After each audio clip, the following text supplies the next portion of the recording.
GreenBeltAyala.com. I'm walking the streets of Manila, walking the streets of Soho in the rain. Who did that? I'm in Makati area, and I'm actually on a street called Ayala. And I don't know if this is going to be published afterwards. I have no option, as it turns out on the phone, to turn on DVR. Like I can turn it on and off on the laptop. So potentially no one's going to be seeing this part, but hopefully you'll see the other parts. Anyway, so let me flip this around and you guys can see where I'm hanging out. So this is sort of big cityness in the morning, standard traffic. And I like this area. It's actually quite nice. And so I'll give you, if you guys are familiar with the area, you'll be able to see me where I am. One of the things I really like about this part of Manila, Makati, is that they have either these, right, as opposed to crosswalks, or, hey Todd, I'm in Manila. Or they have, like, you're coming up to a thing and then you like walk downstairs and you go underneath the street. That's pretty cool. And they're incredibly clean inside and they have guards. Well, I mean, that sidewalk there had some random guard with a shotgun because that's what they do here. And one of the top 1,119 reasons why I don't like it here. But this area is pretty nice.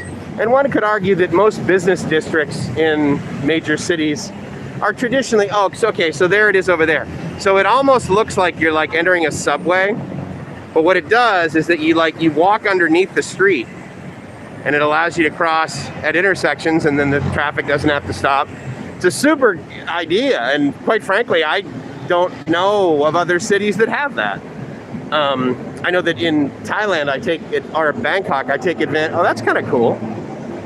I take advantage, well, here it is, exactly. In fact, I'll tell you what, I'll just walk through it to show you guys. Oh, I'll probably lose signal, never mind, I won't do that. Anyway, what it is you walk down there and then you cross underneath the street and then it's over there. It's friggin' spectacular. And the other nice thing, I mean, and they're all so new that the majority of them have escalators. And in fact, since I need to continue on this road, and as you can see, I can't cross there, I'm hoping that there's another one over here. And there doesn't seem to be. So, I guess I can go, that one I think goes, hi there. How do I get over there? Can I take this? Yeah. Perfect, thank you very much. Yep. Okay, so yeah, so that, I forgot, that happens. I can go from here over to there, or I can go from this one over to that one. And this will probably be the death of my live stream. That's okay. I'm not showing you anything really spectacular. I'm just sort of walking around the streets of Manila, Makati, and so we'll see how long this lasts.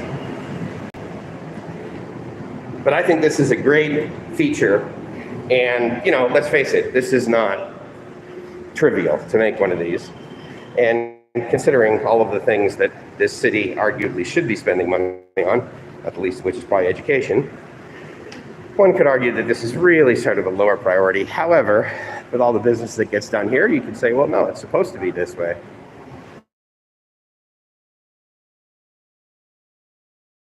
It's kind of cool. So yeah, so if I needed to cross the street, then I would go over there, or go under the street, but I'm going over here.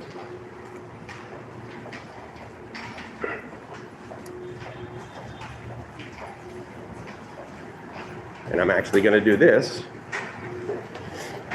because I need exercise to be able to justify eating as much Wendy's as I have. So yeah, so then you come up on the other side of the street And I mean, it's really clean in here. They do a really good job of taking good care of this. I just noticed this. So I guess if you have luggage that isn't too wide, then you could do it there. And with any luck, I am still live and was live. So anyway.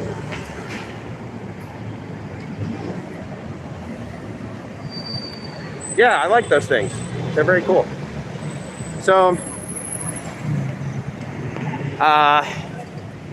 yeah, Ayala Avenue is where I am. And you know, I mean, this is it, right? So it's like bank after bank. There are some call centers here. And whoops. But the refreshing thing is that it's it's actually pretty clean. And I'm going to pause here just to kind of show you this sort of taxi grab area while I let others walk in front of me.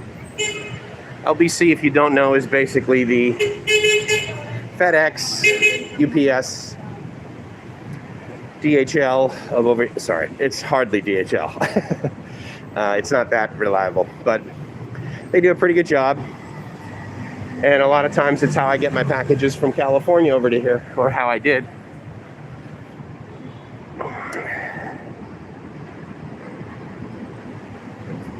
Now, what's interesting about any big city, right, is that, oh, and the other thing too is that, so where I am, right, so this is the embassy of Venezuela. And if you don't know, one of the reasons I'm here is to get my visa for Thailand, and that, of course, happens at the Thai embassy.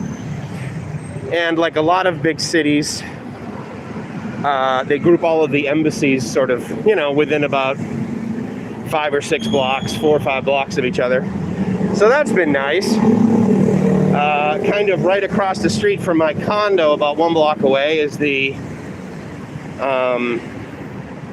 embassy of Saudi Arabia. Here's another sort of example of, you know, the business offices that they have here. EVA Air, I'm a big fan of them. I've probably flown them easily a dozen times to get to this part of the world. I flew them out of Cebu one time heading home. That was nice.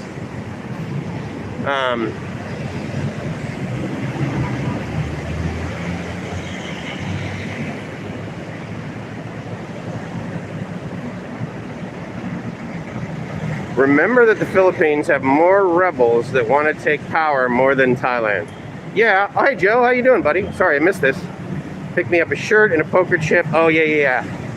With, from Harley Davidson, right? So here's something that's really interesting. Like, everyone's wearing masks, right? And then they have these chairs for the social distancing that allow you to enter various establishments. Now, I walk into the mall, I just walk into the mall. And I don't know whether this is the case, but it seems as though because I'm a foreigner and I basically just look at the guy like, how dare you? If you've been to this part of the world, you know that there's armed guards everywhere, right? Which is lame. But entering malls, they usually have this drumstick that they stick into your bag because, of course, that gives them the ability to determine whether there's nefarious items in it. But regardless, they rarely make me do that, and I don't know whether it's because I'm a foreigner or because I'm significantly taller than they are or not. But anyway, well, let's see. We were lucky enough last time to, or at least I think we were, to not have to unlive my live stream, disrupt it. And, oh yeah, so because they have a DAS system. So that's pretty cool. And yeah, that's a great idea. That's very cool. All right, well, maybe those are the cell towers that I hopped onto. I completely forgot that I made a commitment to not use the escalator, so sorry, stomach.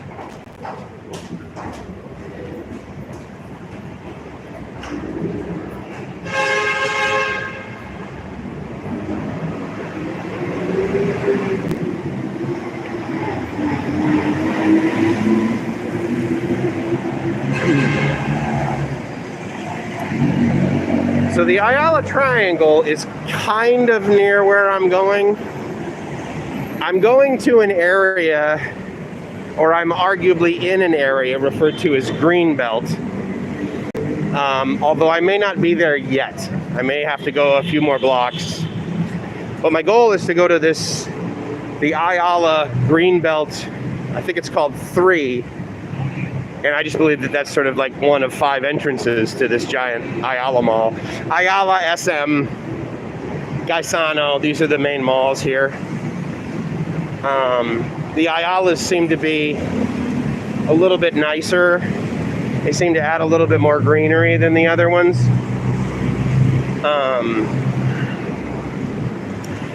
Anyway, I'm going there for a couple of reasons. One is that I'm out walking around and I just got my test, and I'd like to celebrate the fact that I just had swabs shoved up my nose and down my throat by having a grande caramel macchiato upside down. And I believe I can get one of those at Starbucks, but I also am curious to see what a Starbucks Reserve is. Do you guys know what those are? That's where I'm headed. There is this Starbucks called Starbucks Reserve. I have no idea what it means. And for some reason, they're open quite early, and they close at 1 p.m. So I don't know what sort of the different shtick is with that Starbucks. One could argue it's an opportunity for them to charge you more money for the exact same item. For those of you that probably know Southeast Asia, you know that places like Starbucks and McDonald's, and that's very sort of Western, very U.S. certainly, they're more expensive here than back home. So I always find that interesting. I think the last time I went to a Starbucks, which was here in Manila, or maybe it was Iloilo, regardless, my Starbucks coffee was $6, I think, maybe 5. No, that would have been 250 pesos. It was 4. So, whatever. I'll tell you, the big thing for me about coming here and comparing it to over there, and for me over there basically in Southeast Asia means comparing things to Thailand, of course, but also Singapore, Vietnam, Hong Kong. Although Hong Kong really sort of lost its flavor for me when they started doing all those crazy. So I believe I'm still 7 minutes away. Let me see if I can check my map while at the same time going live. Oh, okay. So it basically disconnected and then reconnected when I went on my map. Okay, let's go down here. I think if I cross once more and then I go left, that will take me to my mall that I want to go to.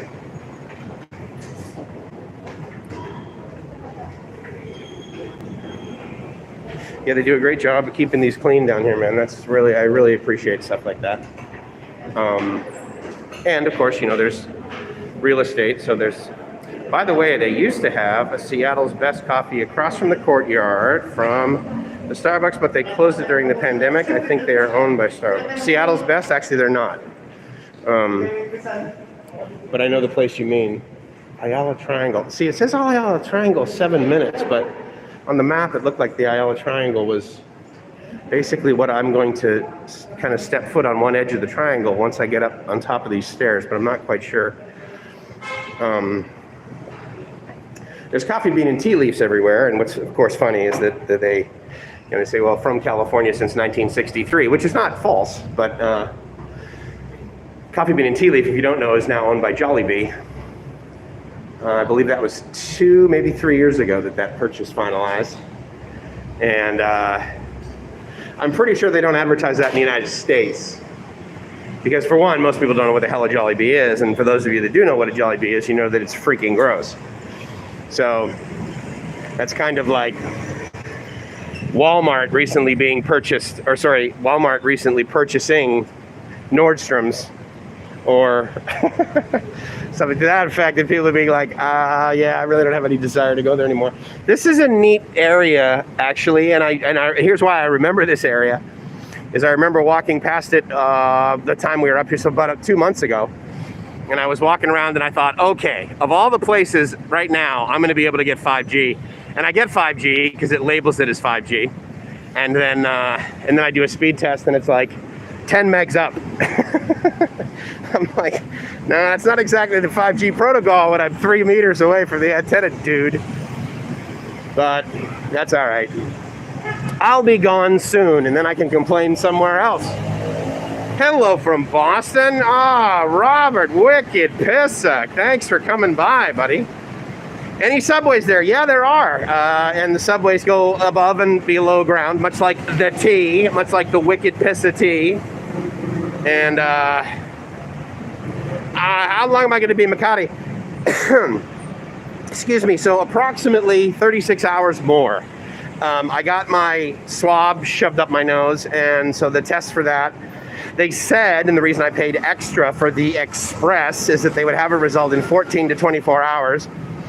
And so because it's the Philippines, she said, okay, yeah, we'll have you the result by tomorrow at 11 o'clock. And I'm like, okay, math whiz, that's actually 27 hours from now. And, you know, but what am I going to do? Like, actually have a logical discussion with this woman? It's just like so frustrating. I booked my appointment early in the morning because they stated that I would be able to get my express result in 14 to 24 hours, provided I have an appointment at either 8, 8:30, or 9. So I made an appointment for 8 or 8:30 because you could choose two. They said 8:30. I showed up at 8, and I go to pay the woman, and she says, "Oh, do you have exact change, sir?" I said, "No, sorry, I don't." Meaning that the amount that I gave them was 140 pesos over the amount required. And she didn't have change. She goes, well, you're the first one of the day, so we don't have change. And I'm like, or you could have change. It's just, there's just so many things here that I just roll my eyes at. And trust me, the clinic I went to, it was quite posh. They have an Olympic-sized swimming pool, along with a restaurant and a bar, and you have to have a, you know, annual membership thing to prove that you're dumb enough to join an organization that demands that you pay money to do nothing other than be able to show up, and then pay once you show up. City Club, and many cities have those. There's one in San Diego. They're everywhere, and it's the ability for people to have justifiable status, because they probably don't elsewhere unless they pay to be part of something. Overpay, as I would say. Sorry, I missed the live chat there. Wind blowing salty today. Ha! Hello, Boracay. Wow. Texas Roadhouse in GreenBelt if you're craving a steak. I think I've walked by several Texas Roadhouses. Freaking gross. Beloved by hundreds of Pinoy friends. What is? Manila? What's the name of the park? Legazpi is a park back there that I believe I was just at. Patrick, hey, my flight's in the morning. No, so yes, my flight is. I'm staying at one of these, like, you know, hotels at the airport kind of thing, and they book it in 7.5 hour blocks. So I'm gonna get there at 4 p.m. and then my checkout time is 11:30 p.m. But I'm going to pay for like another hour, hour and a half. Let's go over here, see what's over here. Because the earliest I can check in for my flight is 1 a.m. Saturday, and my flight departs at 4 a.m. on Saturday. Checking the previous flights that have gone Manila to Bangkok, and it's only like a 3.5 hour flight. They are all landing early, which is a good sign. The flight is scheduled to land at 7 a.m. My flights lately have been arriving at 6:30, 6:40, 6:45. And so in theory, I could get to Bangkok and, you know, pay what I need to pay for the test and go process. This is quite nice, isn't it? For their test and go process, and then literally I could pay another 2,500 baht and get my result in 3 hours. But I'm paying for the room at the hotel anyway, so I thought, screw it, I'll just stay there and because I'm arriving at 7 a.m. and so that means that I'll probably be through immigration and doing my paperwork by, let's say for the sake of argument, less than 2 hours. Hopefully I will be exiting the airport and grabbing my ride to my hotel by 9 a.m. That's really that's a Peninsula hotel, right? So obviously a luxury brand. The entrance is quite nice. The physical building is either not that one, or it is. Oh no, the Peninsula is over there. Yeah, no, it's both facilities. The entrance is spectacular, even though you can't even walk on those stairs. It's just for beauty. Yeah, so unless I'm wrong, I believe that if I switch over to my map, I stop streaming live. And so what I may do is just do that and find this Starbucks Reserve. And then once I get to the Starbucks Reserve, hop on a live stream with you guys and we can chat some more. How does that sound? What's today? Today's Thursday, right? So like Dana and Jib, they do Wednesday. Oh, it's Jib's birthday today, by the way. I believe it's today. It may have been yesterday for all I know, the same day as mine. Thank you for those of you that sent me the messages. I really appreciate it. The sad part I've noticed is that Facebook does not notify me of every single person that sends me a Facebook happy birthday message. Some of you PM'd me and I really appreciate that. But yeah, I think I'm gonna stop this right now. Well, let me check on the comments and make sure I answer any questions that you may have that I can answer right now. Right on, Joe. Oh, the hotel, there's only the one at the Manila airport. It's only at Terminal 3. I think it's called Wings. And Jollibee Chicken, yeah, right. Bangkok in April, I absolutely am, Todd. So anyway, Jib, her birthday's today. Thanks, Joe. I knew you'd know that. So today's the so hers is the 24th. All right, guys, I'll hop back on in a little bit. I will talk to you soon. Ciao.